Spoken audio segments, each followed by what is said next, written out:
Next up on my Steam library, I'm playing Skyhill. Skyhill is a survival adventure game. It's got slight RPG elements and roguelite elements as well. It's set in a post-apocalyptic world, and it's just set in a hotel. You begin the game on the top floor of the hotel, the penthouse suite, the 100th floor, and you explore the hotel room by room, with the objective being to descend to the bottom and reach the exit. It's a point and click controlled game. You just point where you want to move and what sort of objects you want to search, and it does it. It's sort of balanced by health and hunger is sort of your resources that you use while you're exploring the hotel, and you can sort of sleep to restore health, but while you sleep your hunger goes down, and you have to eat to restore your hunger, but some food is tainted and will cost you health when you eat it. So there's the balance between health and hunger. It's a 2D art style, just a simple 2D art style. It looks quite good, quite nice. And as I said, the objective is to descend from the penthouse suite to the bottom of the hotel, reach the exit. So the Skyhill Hotel is where you begin, 100th floor, and each floor is 3 rooms, 2 apartments, and the elevator stroke stairwell that you go down in the middle. Each time you move to a new room, whether it's down a floor or left or right to one of the apartments, it costs you 1 point of hunger. So you can't explore indefinitely. You need to find, like, you can't just keep going straight down, because you only start on, I think, 40 points of hunger. So if you were just descend straight down without exploring either of the rooms either side, you would only get down 40 floors, and then you would starve. So you need to go side to side into the rooms to search them, to find food, to find health, and to find other items, of which there are quite a lot, including weapons, to use and craft with. There's a crafting system in the game which you can make quite a few items with. You can combine items to make better food. You can combine different foodstuffs to make a food that will replenish your hunger by more than the sum of the 2 parts combined. You can combine things to make the health packs and antibiotic packs.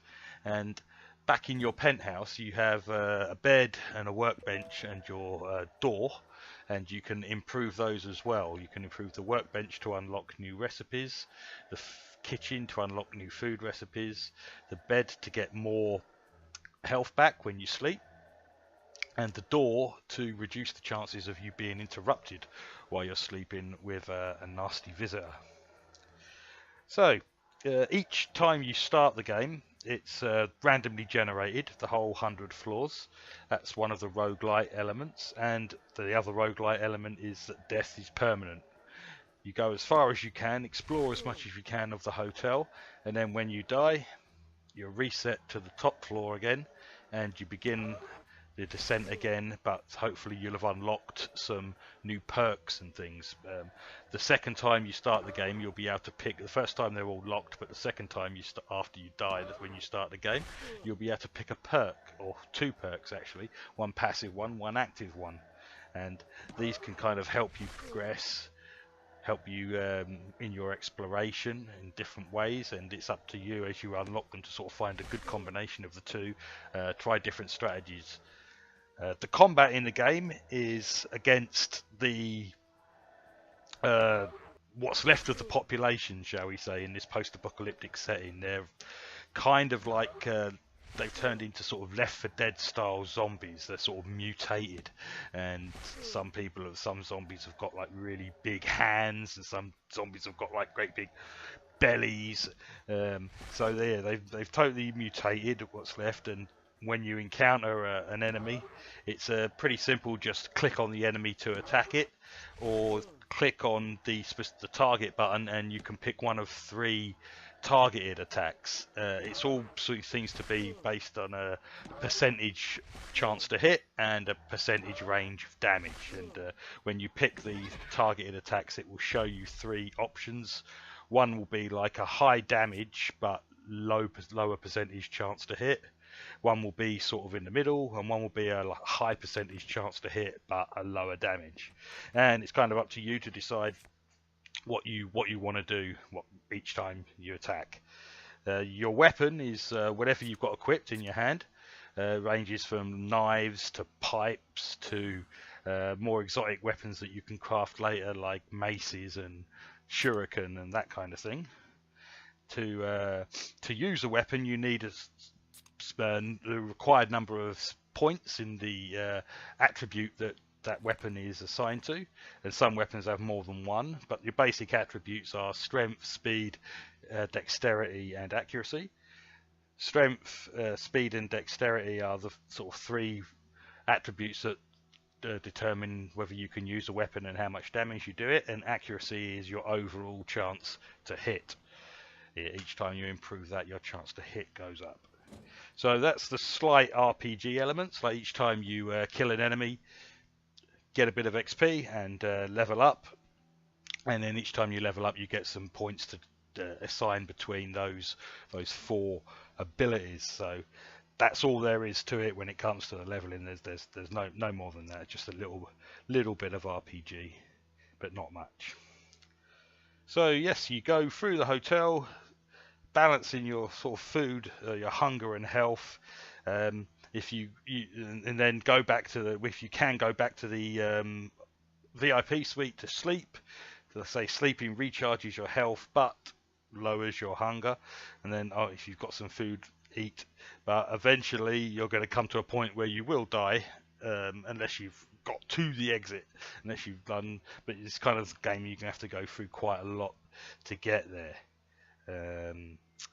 So how much you like this kind of game really depends on how much you like the roguelite style of gameplay, how much you like repeating through a randomly generated environment over and over again until you get that right combination of the perks you pick and the right luck, the right roll of the dice that gets you through it all and to the exit. So if you're into those kind of roguelike games, and I don't mind them, but I never sort of play them for long. I don't mind just dabbling and having a quick little bash at a few of them, but I never really stick with one for ages like some people do.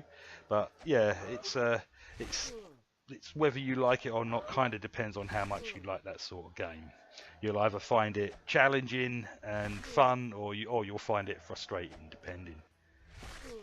So its full price is $11.99, and as of the making of this video right now, it's 75% off. That brings it down to $2.99, and I think that's the sort of discount it was when I bought it as well.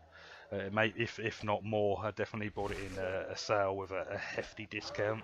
So for $2.99, it's definitely worth a punt, even if you're not sure whether you like these roguelite kind of games, or if you just like to dabble, like me, in these roguelite kind of games. $2.99 kind of makes it worth it. Whether you want to pay the full $11.99 though, depends on really how serious you are about the roguelite kind of style. Obviously, how long it takes you to finish it kind of depends on how much effort you're going to put in, how much time you're going to put into playing it through and through again, and how much you're going to sort of try and think about what perks to use and what kind of strategy to use. Should you try and avoid combat? Should you try and avoid searching rooms unless you actually have to? Should you just go straight down and then only start searching rooms when you need the food or when you need the health, or should you just search every room and see what comes? So it's there's decisions to make and a bit of luck involved as well.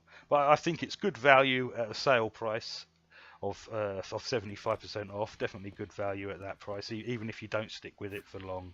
So yeah, I recommend it at a sale price for any roguelite fans or anyone who just wants to dabble.